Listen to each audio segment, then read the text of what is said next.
100च्या जवळ असलेल्या संख्यांचा गुणाकार.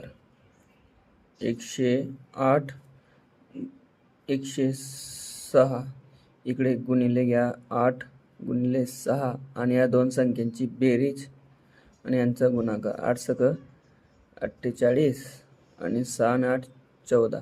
एक संख्या जशाच तशा. आन्सर आलं 114 48. 112 गुणिले 103. 12 गुणिले 3 आलं 32 36. एकची बेरीज 12 आणि 3 15 आणि एक जसाच तसा. आन्सर आलं 115 36. 122 गुणिले 105. हे उदाहरण तुमच्यासाठी.